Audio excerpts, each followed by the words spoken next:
에브리원, 안녕하세요. 월스트리트 파인더 김석환입니다. 일단은 헬로 하긴 했는데요, 오늘 내용이 그렇게 또 헬로 할 만한 내용들은 좀 아니지 않나 라고 생각이 되는데요, 그럼 바로 다음 주에 어떤 일정이 있는지 보도록 하겠습니다. 다음 주는 매우 중요한 이슈죠. 바로 3월 미국의 소비자 물가가 발표가 됩니다. 지금 보면 작년 여름쯤에 거의 9%까지 전년 대비 올라갔던 게 이제 지금 시장 예상은 5%까지 내려올 걸로 보고 있고요. 전월 대비로는 한 0.3% 정도 증가할 걸로 보고 있습니다. 어찌됐건 계속해서 물가 둔화가 지속되고 있다는 걸 우리가 보고 있는 상황이고요. 다만 우려와 기대 요인들이 있거든요. 그건 뒤에서 좀 한번 살펴보도록 하고요.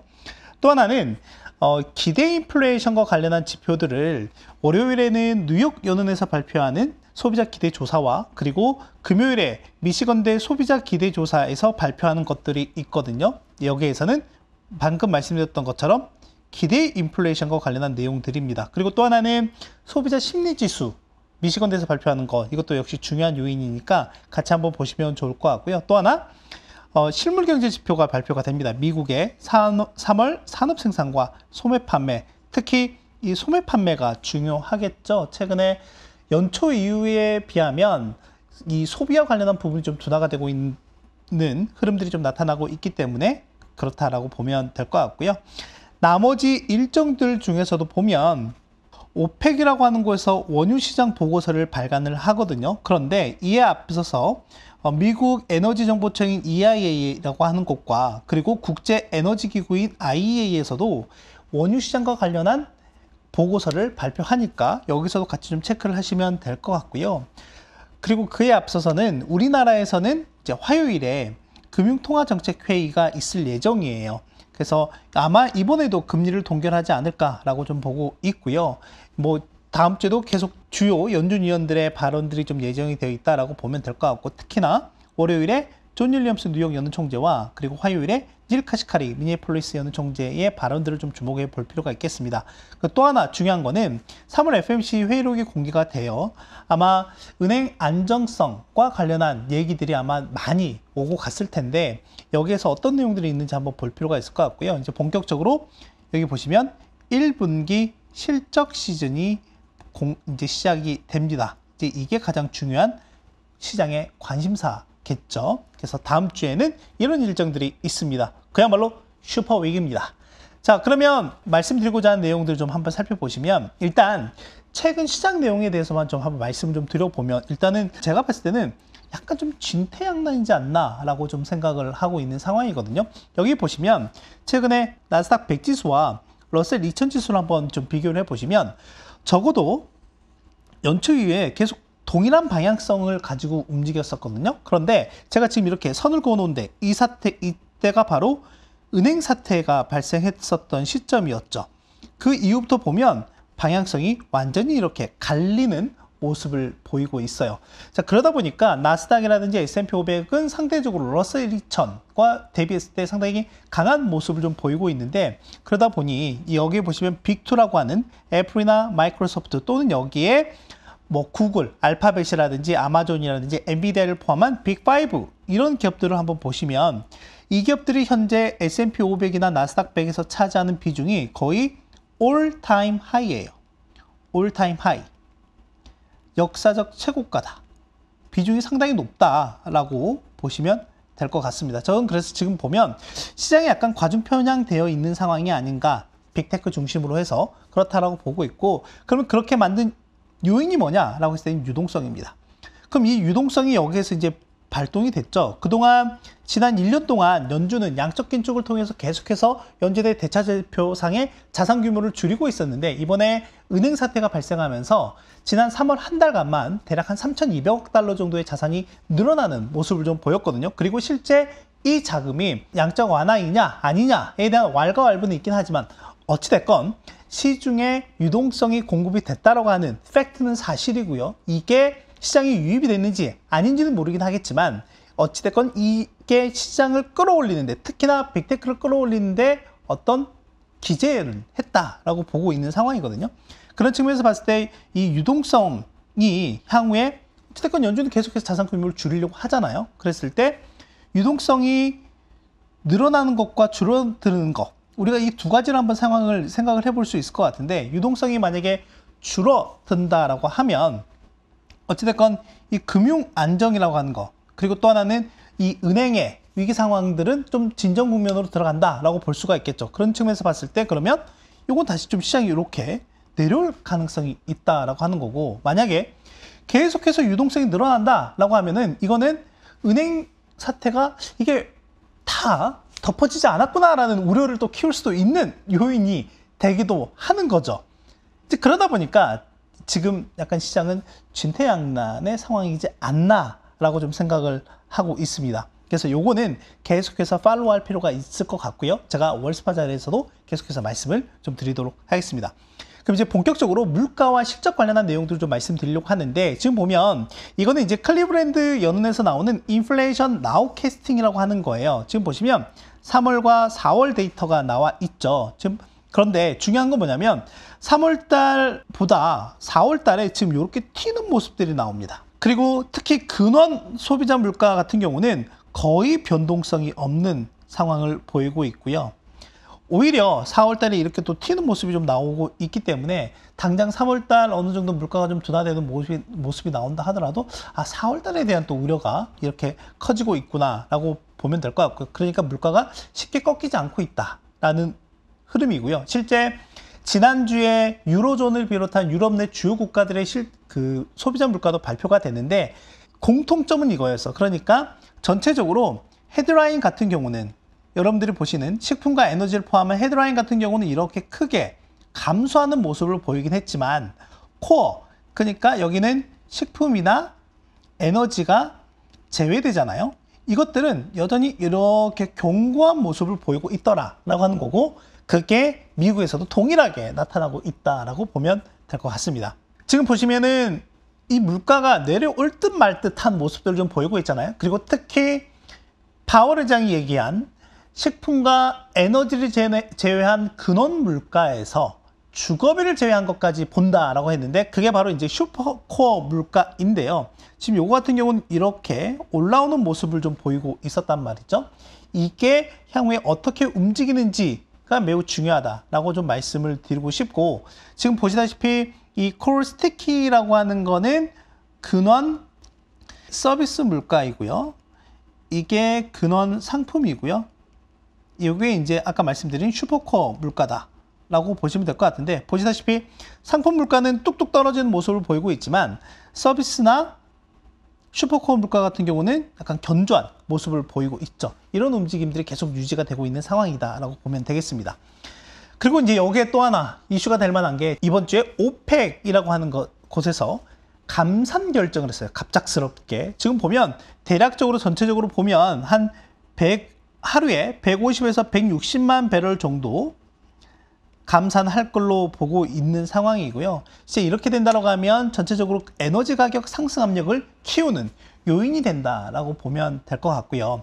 지금 미국 서부 텍사스산 중진류를 기준으로만 놓고 본다라고 하면, 실제 올해 들어서 1월부터 2월, 3월 이렇게 보면 전체적으로 전월 대비로 계속 하락하는 모습을 보였고요. 이게 에너지 가격의 상승 압력을 낮추는 요인으로 작용을 했거든요. 그런데 이제 4월 시작한 지 얼마 안 되긴 했지만, 현재 기준으로만 놓고 본다라고 하면 에너지 가격이 전월 대비 거의 9%나 뛰게 됩니다.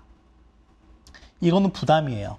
그리고 앞서 보셨던 클리브랜드 인플레이션 나우캐스팅의 이런 부분들이 실시간 반영된 지표들이다라고 보면 될 것 같습니다. 그래서 유가가 올라가는 부분은 향후 물가 경로를 불안하게 만드는 요인 중에 하나다라는 거 인지하고 계시면 좋을 것 같고요. 또 하나는 이제 유가 계속 얘기하고 있지만, 지금 현재 미국의 갤런당 가솔린 가격을 한번 보면 이게 1갤런이 대략 한 3.7리터 정도 되거든요.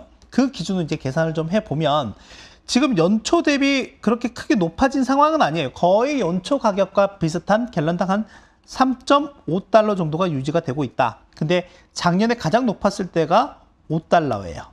여전히 전년 대비로는 좀 낮은 모습을 좀 보이고 있긴 하지만, 이게 저희가 전월 대비로 이렇게 또 본다라고 했잖아요. 그래서 향후에 유가가 좀 더 높아지는 모습이 계속 나오게 된다라고 하면, 그러니까 지금 대략 WIT 기준으로 상당히 한 80달러 초반대에 있는데 이것보다 더 높아지는 모습이 나오게 된다고 하면 이것도 이렇게 올라갈 여지도 있다라는 거예요. 특히나 이제 봄철이잖아요. 지금 가족 또는 친구, 연인들과 여행 많이 다니는 시기잖아요. 미국도 마찬가지입니다. 드라이빙 시즌이에요. 원유 수요가 급증하는 시점이다라는 점까지 참고하시면 될 것 같고요. 또 하나는 가솔린 가격이 높아지면 실제로 미국 소비자들의 소비 심리에도 부정적입니다. 보시다시피 이거는 지금 가솔린 가격을 역축으로 뒤집어 놓은 거예요. 그러니까 여기가 가격이 높고요. 여기가 가격이 낮다라고 보면 될 것 같은데요. 어떻나요? 보시다시피 가솔린 가격이 낮아지면 소비 심리가 개선이 되고요. 가솔린 가격이 높아지면 소비 심리가 악화되는 모습을 보인다라고 보면 될 것 같습니다. 그래서 가솔린 가격 하나만 놓고도 미국의 소비자들의 소비 심리, 그리고 더 나아가서 소매 판매와 관련한 부분들도 우리가 눈여겨볼 수 있다라는 점까지 참고하시면 되겠습니다. 그런데 연준위원들이 집중하고 있는 부분은 또 하나가 있어요. 뭐냐면 지금 여러 가지 노이즈들이 발생하고 있는 상황이긴 하지만 전체적으로는 제가 앞서 다음 주 월요일에는 뉴욕 연은, 그리고 다음 주 금요일에는 미시건대 소비자 기대조사가 발표한다 했고, 여기에서 1년 후 우리가 볼 때는 1년 후 기대 인플레이션 소비자들이 보는 게 어떻게 됐느냐, 이게 이제 중요하다고 말씀드렸는데 최근 들어서 계속해서 하향되는 모습들을 좀 보이고 있다라고 보시면 되겠고요. 다음 주에도 이런 추세가 유지가 되는지 확인하는 게 중요할 것 같습니다. 자, 우려와 기대가 있어요. 분명히 앞서 이제 우려하는 사항 중에서는 유가 관련해서 말씀드리긴 했지만 최근에 연초 이후에 저희가 이제 중고차 가격도 볼 필요가 있어요. 메나임이라고 하는 도매단에서의 중고차 가격인데 지금 연초 이후에 계속 전월 대비로는 계속 플러스 상승하는 모습이 좀 나오고 있거든요. 근데 이게 보통 물가에 반영되는데 한 이 2달 정도가 소요가 됩니다. 그러면 1월달 데이터가 이번 3월 데이터에 나온다라고 보시면 될 것 같은데 1월달에도 보면 거의 한 2% 정도 넘게 올라가는 모습을 좀 보였기 때문에 약간 중고차 가격이 올라가는 모습이 이번에 좀 관찰이 될 수 있다라는 점이 하나 우려 사항이라고 보면 될 것 같고요. 다른 이제 기대할 만한 사항은 뭐냐면 실제로 저희가 가장 지금 뜨뜻미지근한 게 주거비 관련한 부분인 거잖아요. 그리고 파월 의장이 계속 얘기한 게 올해 중반부터는 괜찮아질 거야, 주거비 인플레가 낮아질 거야 라고 계속 얘기를 하고 있는 부분인데 이제 이런 부분에서 확인을 할 수 있습니다. 최근 시장에서 새롭게 계약되거나 체결되는 그런 주거 관련한 물가들을 좀 보면 계속 하향 압력이 높아지고 있는 모습을 보이고 있거든요. 근데 대략 이게 한 9개월에서 12개월 정도의 시차가 발생하기 때문에 향후에 CPI상의 렌트비 관련한 부분도 이렇게 둔화될 걸로 기대가 된다. 이거는 이제 빠르면은 올해 중반, 한 5, 6월부터는 반영이 될 걸로 예상을 좀 하고 있는 부분이라고 보시면 될 것 같습니다. 자, 그리고 이제 실적에 대해서 얘기를 해야 돼요. 이번 1분기 실적이 매우 중요하죠. 전체적으로 올해 방향성을 우리가 또 엿볼 수 있는 부분이기 때문에 그렇다라고 보면 될 것 같은데 일단은 이렇습니다. 지금 시장은 1분기는 이렇게 낮았다가 하반기로 갈수록 계속 높아지는 이런 상저하고의 모습을 전망을 좀 하고 있다라고 보면 될 것 같고요. 보시다시피 이게 1분기고 이게 2분기, 3분기, 4분기 이런 상황이라고 보면 될 것 같아요. 근데 그러면 지금 이런 전망들이 유효할 거냐라고 하는 부분에 대해서 좀 봐야 될 것 같은데 근데 이런 부분들 좀 볼 때 저희가 미리 이제 전체적으로 이익에 선행하는 몇 가지 선행 지표들이 좀 있긴 하거든요. 그게 가장 이제 대표적인 게 ISM 제조업 지수이죠. 보면 어떻죠? 똑같이 움직이잖아요. 그렇죠? 근데 이 ISM 제조업 지수는 지금 되게 부진한 모습들을 보이고 있는 상황이에요. 거의 한 3년 만에 최저 수준까지 내려와 있는 상황이고요. 그런데 중요한 건 뭐냐면 기업들의 이익 추정치 하향은 그렇게 본격적으로 진행되지 않았다라고 하는 거거든요. 그렇기 때문에 여러분들께서 이번 1분기 실적 시즌에서 확인할 부분은 무엇이냐면 지금 이렇게 되어 있는 상저하고의 트렌드가 어떻게 바뀌는지 봐야 될 것 같습니다. 전망이 되게 불리시하게 나오게 된다고 하면 이렇게 더 높아질 수도 있을 거고요. 생각보다 약하네라고 하면 낮아질 수도 있겠죠. 시장에 충격을 주는 거는 역시 이렇게 낮아지는 부분들이겠죠. 그래서 이번 실적 시즌에 여러분께서 확인하실 부분은 바로 이런 부분들을 유심히 좀 살펴보셔야 된다라고 말씀을 좀 드리고 싶고요. 계속해서 이 제조업 지수의 부진은 현재 진행 중에 있다라는 점도 참고하실 필요가 있겠습니다. 그러면 이건 제가 지난 연말에도 한번 보여드렸던 거긴 한데, 그럼 올해 전체적으로 현재 시점에서 봤을 때 S&P 500 이익 추정치가 어떻게 되느냐라고 보면 대략 220달러 정도에 와 있다라고 보시면 될 것 같고요. 현재 S&P 500 지수의 12개월 선행 포워드 PER, 선행 PER이 대략 18배 정도입니다. 그렇다라고 하면 이 정도 선이 만나는 대략 한 4,000선 정도가 올해 S&P 500의 타겟 프라이스, 목표 가격, 목표 주가다라고 볼 수가 있을 것 같아요. 그런데 제가 월스파를 통해서든 다른 내용을 통해서도 언급을 해드렸던 부분 중에 뭐였냐면, 혹시나 지금 시장에서 가장 우려하고 있는 경기 둔화 또는 리세션이 만약에 오게 된다라고 하면 어떻게 되느냐라고 했을 때 평균적으로 대략 한 10% 내외의 이익 추정치가 하향됐었거든요. 그렇다라고 하면 지금 동일선상의 밸류에이션을 만약 감안하게 된다라고 하면 작년 연중 저점 있죠. 대략 한 3,600선 정도이고요. 만약 상황이 좀 더 악화가 된다라고 하면 이 밑으로도의 가능성을 열어놔야 된다라고 하는 겁니다. 그래서 이번 실적 시즌에서는 이 두 개가 그러니까 정말 지금 시장 예상대로 가는 거냐, 아니면은 좀 더 기업들이 침체에 대해서 걱정을 하고 있느냐, 뭐 이런 부분에 대해서 추정치가 좀 달라질 가능성이 있기 때문에 이 점을 놓고 참고해서 보시면 될 것 같습니다. 너무 부정적인가? 네. 정리하도록 하겠습니다. 자, 일단 다음 주 슈퍼 위크예요. 일단 최근 시장 상황을 좀 보면 긴축에 대한 우려는 많이 완화가 됐죠. 최근에 국채금리 얘기는 안 드렸지만 많이 떨어져 있는 상황이고요. 나스닥 100과 러셀 2000 지수 간의 비교를 좀 해보면 크게 차이가 나는 모습이 좀 나타나고 있는데, 이건 아무래도 유동성의 힘에 의해서 차이가 나타났다라고 보면 될 것 같고, 이 유동성이 전체적으로 전부 다 빅테크에 집중이 됐다라는 거죠. 그래서 이 움직임을 향후에 좀 잘 봐야 된다라고 말씀을 드렸고요. 다음 주에 보실 부분은 크게 두 가지예요. 물가와 실적인데, 물가는 점진적인 완화 기조는 유지하긴 하겠지만 이 속도가 되게 눈에 띄게 둔화가 되고 있다라고 하는 거고요. 또 한 가지 복병은 유가입니다. 실적과 관련해서는 이제 1분기 어닝 시즌이 시작이 되고 있는데, 아까 방금 보여드렸던 것처럼 탑다운상의 이익 추정치는 아직까지 하향 조정되지 않고 있고, 전체적으로 올해 대략 S&P 500 기준으로 220달러 정도를 예상을 하고 있습니다. 그런데 이번에 실적 시즌 이후에 이게 그대로 유지가 될지 아니면은 하향될지에 따라서 향후 목표 가격이 바뀔 수가 있다. 목표 가격의 변동성이 발생할 수 있다라는 점까지 정리를 하시면 되겠습니다. 다음 주에는 뭐 말씀드렸던 것처럼 3월 생산자 소비자 물가 미국 발표가 되고요. 뭐 중국에서도 물가 지수가 발표가 되고, 특히 미국의 산업 생산, 소매 판매와 같은 실무 경제 지표가 발표가 됩니다. 방금 말씀드렸던 것처럼 실적 시즌, 특히 주 후반에 JP모건, 시티, 웰스파고 등 금융주가 중요합니다. 그리고 또 하나는, 왜냐하면 최근에 어찌됐건 이 은행 시스템에 대한 이슈가 좀 있는 상황이기 때문에 과연 이 대형 은행들이 어떻게 보고 있는지, 또는 준비를 하고 있는지, 대응을 하고 있는지의 코멘트도 중요할 것 같고요. 뭐 연준위원들의 발언도 예정이 되어 있고, 특히 최근에 제약 쪽, 헬스케어 쪽의 움직임이 상당히 좀 좋은데, 다음 주에 미국 아마케 연례회의가 예정이 되어 있고, 오펙을 비롯한 주요 기관들에서 원유시장 보고서까지 발간한다 라는 것까지 챙기시면 되겠습니다. 와, 다음 주도 정말 많네요. 자, 그럼 저희 일주일간 잘 지내시고요. 저는 다음 주에 뵙도록 하겠습니다. 안녕! 바이바이!